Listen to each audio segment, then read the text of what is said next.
Bonjour à tous, je m'appelle Guillaume Zuffinetti et aujourd'hui je vais vous faire une présentation sur la soutenabilité des nappes phréatiques et les implications pour la conception des pompes solaires. Alors juste une vue d'ensemble de la présentation pour commencer, donc je commencerai par un petit peu de contexte, ensuite nous ferons un petit peu de théorie avec le bilan hydrique qui nous permettra de pouvoir mieux appréhender les différents paramètres nécessaires à la définition des critères de soutenabilité et nous verrons ensuite les implications de ces critères de soutenabilité sur le dimensionnement des pompes solaires. Alors un peu de contexte d'abord. Pour ce qui est de la consommation d'eau, il faut savoir qu'il y a trois grands secteurs qui sont l'agriculture, l'utilisation domestique et l'industrie. Et en 2019, à l'échelle continentale africaine, on estimait la démographie à environ 1,4 milliard d'habitants, dont 300 millions d'entre eux qui n'avaient toujours pas accès à l'eau potable. Et pour ce qui est de l'agriculture, on estimait à seulement 5% des terres cultivables qui étaient irriguées. Et pour 2050, en fait, les projections démographiques de l'ONU prévoient une augmentation de la population d'environ 1 milliard d'habitants. Et forcément, on peut également s'attendre à une augmentation de l'irrigation pour répondre aux futurs besoins alimentaires de cette population croissante. Et donc, en fait, c'est ce contexte d'augmentation probable de la consommation en eau, et notamment de la consommation en eau souterraine, qui est à l'échelle du continent africain est la plus grande source d'eau douce, pourrait avoir des conséquences notamment de surexploitation des eaux souterraines, et il est donc indispensable de définir des critères de soutenabilité pour l'utilisation de ces eaux souterraines. Alors, avant de rentrer dans la définition des critères de soutenabilité pour l'utilisation des eaux souterraines, je vous propose un petit exercice de pensée à travers le bilan hydrique, qui peut s'appliquer à l'échelle très locale, et qui en fait correspond à regarder ce qui rentre et ce qui sort dans la nappe phréatique. Donc c'est ce qui est symbolisé par l'équation affichée à l'écran, où le delta GWS, en fait, c'est la variation dans le temps du stock d'eau souterraine dans la nappe phréatique. Alors pour ce qui rentre, c'est ce qu'on appelle la recharge des nappes phréatiques. Alors la recharge, en fait, ça commence par les précipitations qui vont tomber sur le sol. Et alors on a une partie de ces précipitations qui vont être captées par la végétation, que la végétation va ensuite utiliser pour se développer, évapotranspirer, etc. Mais une autre partie de ces précipitations va en fait infiltrer dans le sous-sol, ce qui va venir alimenter la nappe phréatique. Et une autre manière pour la nappe de s'alimenter, c'est à travers les cours d'eau, où en fait c'est un peu la même chose, c'est l'eau dans les cours d'eau qui va venir s'infiltrer dans le sous-sol pour alimenter la nappe.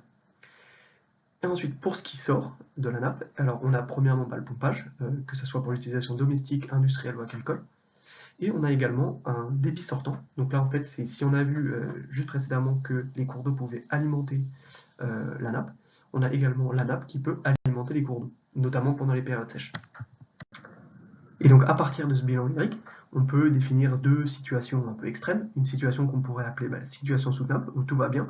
Donc en fait, c'est quand tout simplement la variation dans le temps du stock d'eau souterraine dans la nappe reste à peu près stable. Donc le delta GWS est autour de 0. Et donc là, dans cette situation, tous les mécanismes qu'on a vus avant, donc la recharge, le débit sortant et le pompage, il n'y a aucun problème, tout se passe bien. Et à l'inverse, on peut définir une situation qu'on pourrait qualifier de non soutenable, donc notamment quand le pompage est en excès, et donc ce qui va se matérialiser par un delta GWS très inférieur à 0. Et donc en fait, physiquement, ça va se matérialiser cette fois par une chute du niveau de la nappe phréatique. Et donc ça peut avoir des conséquences comme par exemple l'assèchement des pompes à eau qui sont peu profonds. Ça peut avoir également comme conséquence de venir capter l'eau qui était initialement captée par la végétation pour se développer. Cette fois-ci, ça va être capté par les pompages, et donc la végétation ne pourra plus se développer et va s'assécher, il va mourir. Et dernière conséquence, ça peut également mettre fin au mécanisme d'alimentation des cours d'eau par la nappe phréatique, notamment si le niveau de l'eau de la nappe phréatique passe en dessous du niveau de la rivière. Alors maintenant qu'on a vu les différents mécanismes qui régissent le fonctionnement des nappes phréatiques, on va pouvoir définir enfin nos critères de soutenabilité. Mais d'abord, il faut définir ce qu'on appelle les eaux souterraines renouvelables.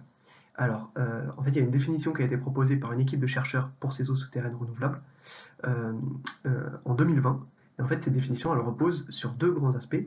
Donc, il y a un aspect flux, qui se quantifie par la recharge, et il y a un aspect stock, en fait, qui là se matérialise par, c'est une nappe phréatique dont le temps de réponse doit être environ un ordre de grandeur de 50 ans.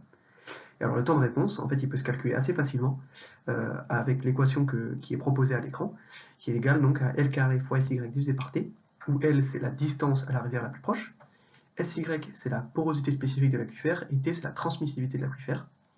Et en fait, donc SY et T, c'est des paramètres hydrogéologiques de l'aquifère sur lequel on travaille, qui peuvent être notamment en fait, déterminés lors des tests de pompage au moment de l'installation de la pompe. Et donc maintenant qu'on a cette définition des eaux souterraines renouvelables, on peut enfin définir nos critères de soutenabilité, qui sont en réalité souvent exprimés comme un pourcentage des eaux renouvelables. Alors le pourcentage, il va dépendre des conditions locales, notamment donc, la vulnérabilité en fait, de notre aquifère. Néanmoins, à travers ces objectifs de développement durable, l'ONU a proposé une règle générale pour l'utilisation soutenable des eaux souterraines, qui consiste à dire qu'on ne devrait pas pomper plus de 25% des eaux souterraines renouvelables.